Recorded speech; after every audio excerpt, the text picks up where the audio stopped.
YouTube is removing faceless channels. It's real, it's happening, and if you haven't heard, buckle up. But here's what everyone's getting wrong. It's not the AI apocalypse the comment section thinks it is. One creator hit 30,000 views in 48 hours. The next day, channel gone. Let me show you why and how to make sure you're never that guy. Okay, let's set the scene. The faceless YouTube community right now is in full meltdown mode. We're talking grown adults refreshing their monetization dashboard like it's a horoscope. Monetization vanishing overnight. Channels flagged. Some deleted entirely, and the story spreading like wildfire. YouTube is ending faceless content. It's over. Pack it up. And look, I get it. When your income disappears out of nowhere, the natural reaction is to assume the platform woke up one day and personally decided to ruin your life. But that story is wrong. Not slightly off wrong, spectacularly wrong. And if you keep believing it, you'll make moves that put your channel in more danger. So let me show you what's actually going on. Here's a fact almost nobody mentions.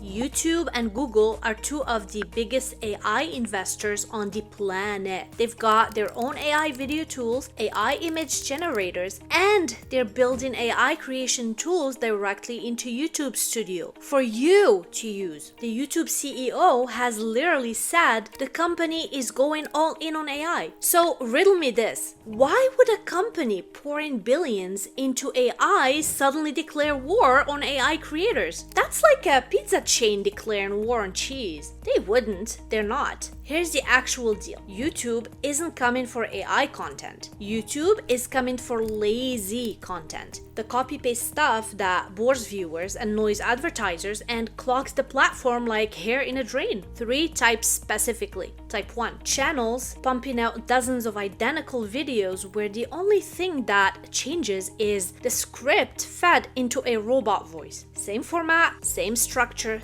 zero personality. YouTube calls it inauthentic. Viewers call it a sleep aid. The algorithm's done with it. Type 2. Image slideshow channels. Pictures fading in and out while a robotic voice reads text straight off of a website. No story, no commentary, no soul. YouTube has flagged this one specifically. Type 3. Taking someone else's music or content, tweaking it slightly, and then calling it original. YouTube's detection is good. Better than you, it will find it. Now, you're probably thinking, cool, I don't do any of that. Stick with me, because the real story is about a guy who didn't do any of that and still got hit. There's a creator called Grow with Po. He ran a faceless African storytelling channel and actually put in the work. Original scripts written from scratch. Real editing, genuine storytelling. This was not a lazy channel, and yet demonetized. So what happened? One mistake. He used a piece of audio he believed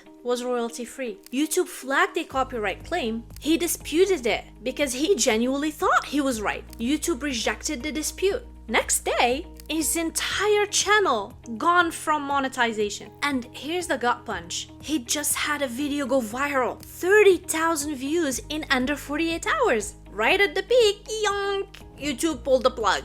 The algorithm gods give it and they take it away. And the notice didn't just mention the audio. It said a significant chunk of the channel didn't meet content quality guidelines. Inauthentic content, templated appearances, minimal variation, low value slideshows. Enough small issues that piled up that YouTube failed the whole channel. The result? 90 days. 90 days before he can even reapply. 3 months of making content for exposure while he cleans up the mess. You following? This matters not because you're obviously doing something wrong, but because one mistake handled badly can snowball into everything. Alright, let's flip it. Here is how to make sure this is never your origin story. If this is landing for you, I run a private community where faceless creators actually help each other. Script feedback, monetization wins, copyright scares caught before they blow up a channel. It's the room I wish I had when I started. The links is in the description. Come hang out. It's a lot more useful than refreshing your dashboard at 2 a.m. Now,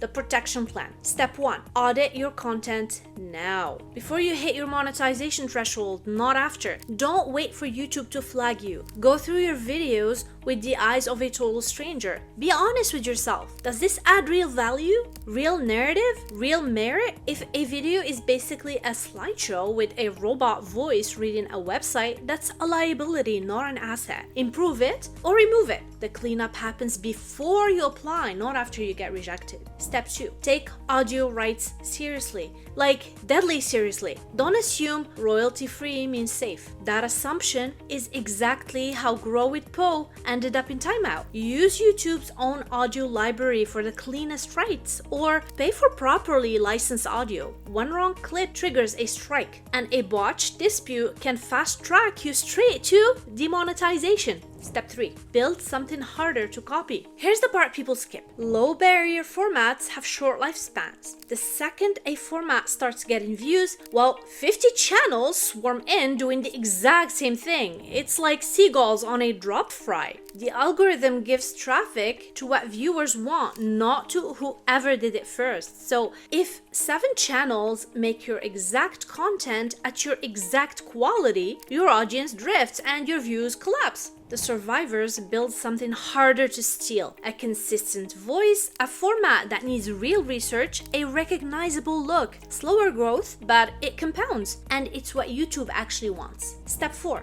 Build a real brand identity. You never have to show your face to have a face, a consistent visual style, a recognizable character or mascot, a tone people associate with you, not just a category. Channels with real identity survive algorithm shifts. Interchangeable template channels get vaporized by them. Step 5. Think about your advertisers. This is the one everyone forgets. Ask honestly, would a normal brand feel good putting their ad on your video? If it's inflammatory, full of disputed claims, or living in gray area territory, that's a problem with a fuse on it. Keep it advertiser friendly. Not because the rules say so, but because it protects every dollar you make. Here's the big picture truth to take with you. Channels built on shortcuts and loopholes have always had short lifespans. Before AI, it was stolen videos, low effort reaction content, compilation channels with zero permission. Those channels? Gone! Every one of them. The creators who built something genuinely valuable, original, real, worth coming back for, they're still here. A lot of them making more money than ever. YouTube isn't your enemy if you're building something real. It's your business partner, because the platform makes money when it promotes content viewers love and advertisers trust. Your job is just to align with that. Make stuff people actually want to watch. Show real effort. Respect copyright. Build a real identity. Do that, and no algorithm update, no policy shift, no AI enforcement wave is touching what you built. The lazy channels are ending. And honestly, that's great news. As long as yours isn't one of them. If this helped, the best thing you can do is come join the community. That link is in the description. It's where the faceless creators who are serious about building something that lasts actually hang out. Bring your questions, your wins, your "is this audio going to get me sued" panic. We've got you. I'll see you in there.